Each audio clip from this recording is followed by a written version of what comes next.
राजेश जी भी हमारे साथ बने हुए और कुणाल बोथरा भी स्टूडियोज में आ चुके हैं। कुणाल, बहुत बहुत शुक्रिया समय देने के लिए। हफ्ते का एंड और सीरीज की शुरुआत, अच्छा सा शेयर बताइए दो। मतलब आप कह रहे हैं कुणाल अच्छे शेयर नहीं अच्छे शेयर बताते हैं, लेकिन क्या है ना 2 दिन की छुट्टी आ रही है, इसलिए मैंने बोला हफ्ते का आखिरी दिन है और सीरीज की शुरुआत है। कुणाल ने आज सुबह जो दोनों शेयर्स बताए थे, क्रॉम्पटन ग्रीव्स, हैवेल्स, चल गए वो तो खैर अच्छे हैं, वो तो बेहतरीन और 2 अच्छे बता दीजिए आप। तो मेरे मन से जो सेक्टर अभी जो ट्रेंड में आ रहा है वो है पीएससी या पीएसयू। तो हम not just the PSU banking names but the entire PSU. तो मैं 2 स्टॉक पिक करूंगा। एक स्टॉक रेपिटेटिव हो जाएगा बट एनटीपीसी मेरे अनुमान से आई थिंक बहुत ही बड़ा ब्रेकआउट पे आ चुका है। मैं काफ़ी कॉन्फिडेंट हूँ कि स्टॉक काफ़ी अच्छा रिटर्न दे सकता है आने वाले कुछ एक हफ्तों में। तो पोजिशनल ट्रेडर्स यहाँ पे बेट ले सकते हैं। लो बीटा स्टॉक है बट जब लो बीटा स्टॉक मोमेंटम में आता है तब हम देखते हैं कि बहुत अच्छे से ट्रेंड को स्टेबलाइज करके बहुत अच्छे से मूव दे देते हैं। तो मैं इसको बाइक के लिए रिकमेंड करूँगा। 175 का टारगेट रख सकते हैं, 150 का स्टॉप लॉस। और सेम वेन में कोल इंडिया, जो मैं आई थिंक काफ़ी टाइम से मैं कोल इंडिया पे बुलिश हूँ और मेरा ऐसा मानना है कि I think stock new trend पे जा रहा है।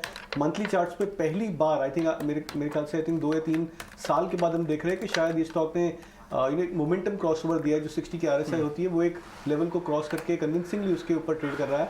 तो एक बहुत बड़ा चेंज ऑफ ट्रेंड हो सकता है कोल इंडिया में। इस पर भी बुलिश कॉल दूंगा। टारगेट 250 का, स्टॉप लॉस 220। तो चलिए यहाँ पर इनफैक्ट इत्तेफाक रखते हैं। नरेश और कुणाल दोनों ही एनटीपीसी के स्टॉक पर दोनों की तरफ से खरीदारी की राय यहाँ पर आती हुई दिख रही है। टारगेट्स 175 यहाँ पर कुणाल की तरफ से, नरेश ऑलमोस्ट 180। कुणाल, एक छोटी सी चीज मैं आपसे पता कर लेता हूँ, फिर मानसी राजेश से और उनके ट्रेडिंग कॉल देंगे आपको ना। पीएसयू बैंक का एक बार इंडाइसिस का चार्ट दिखाता हूँ, आप मानेंगे नहीं यकीन। जस्ट 1 मिनट पहले ही हमने इन दोनों इंडाइसिस को डिस्कस किया था, पीएसयू को और पीएसयू को। ये ब्रेकआउट हो रहा है क्या?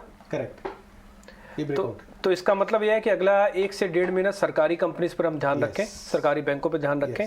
कोई अच्छा सा शेयर उसमें से? सरकारी बैंक्स में से? बैंक्स में से सबसे फेवरेट और सबसे बेस्ट परफॉर्मिंग है bank of Baroda. Bank of Baroda. और थोड़ा जो अगर हाई बीटा या बीटा से रिस्क से अगर अट्रैक्टिव हो तो आई थिंक इंडियन बैंक भी एक बहुत अच्छा क्लासिकल स्टॉक ब्रेकआउट बन रहा है। ओके, ठीक है। देखिए चार्ट्स डिम्पी भी बहुत अच्छे देख लेते हैं और वो अभी मैं भी डिम्पी से ये बोलने वाली थी कि डिम्पी दोनों स्टॉक्स जो है वो पीएससी स्पेस के हैं जिनकी आप अभी बात ही कर रहे थे, सरकारी कंपनियां। वो एक्चुअली ब्रेकआउट हो रहा है इन दोनों सेगमेंट में, पीएसयूज में और पीएससी में। तो इसलिए कुणाल की कॉल्स, इसलिए नरेश की कॉल्स, और हो सकता है राजेश जी भी इसी पैटर्न पे कुछ कॉल दे दें। मानसी उनसे पता कर रहे हैं कि वो कौन कॉल सी हैं। जी, मैं राजेश जी आपकी तरफ जरूर आऊंगी, लेकिन कुणाल उससे पहले एक और सवाल है आपके लिए, क्योंकि सरकारी बैंक की हम बात करें। आज सुबह हम मिड साइज और स्मॉल बैंक्स की भी बात कर रहे थे और एक रिपोर्ट है मक्वायरी की जिसमें कहा गया कि आने वाले 3 साल में करीब 20% सालाना आधार पर on CAGR basis private banks में अच्छी मजबूती दिखेगी। यहाँ से कोई पिक अगर आप चुनना चाहें? प्राइवेट सेक्टर बैंक्स में फेडरल बैंक अच्छा लग रहा है यहाँ से, ये लेवल से भी।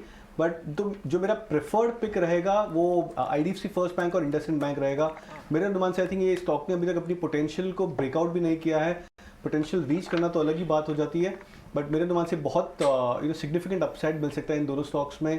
काफ़ी बड़े नेगेटिव या पेसिमिस्टिक जोन से निकल रहे, तो पेसिमिस्टिक से निकल के पहले तो एक कॉन्ट्रा जोन आता है, फिर मोमेंटम आता है, उसके बाद में ऑप्टिमिस्टिक जोन बनता है। तो मेरे अनुमान से ये तो जस्ट अभी पेसिमिस्टिक जोन से निकल रहे दोनों स्टॉक। तो IDFC फर्स्ट बैंक और इंडसइंड बैंक। इस रिपोर्ट पर अब हमारे एक्सपर्ट कुणाल की मोहर भी लग गई है, क्योंकि इस रिपोर्ट में भी आउट परफॉर्म की रेटिंग है और टारगेट्स भी बढ़ाए गए हैं। चलिए, हमारे साथ राजेश जी भी हैं।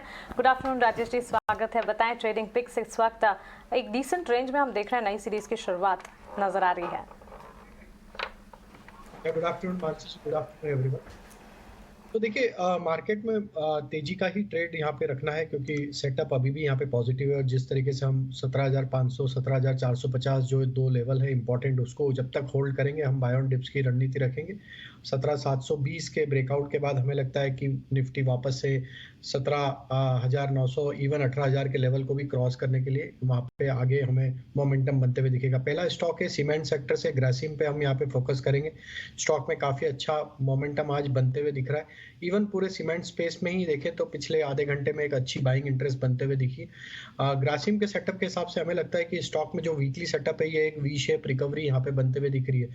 तो हम यहाँ पे ट्रेडिंग पॉइंट ऑफ व्यू से जो टारगेट प्रोजेक्ट कर रहे हैं अभी ग्रासिम के, वो 1730 तक की अपसाइड हमें लगता है आते हुए दिख सकती है। स्टॉप लॉस रखेंगे करीब 1640 का।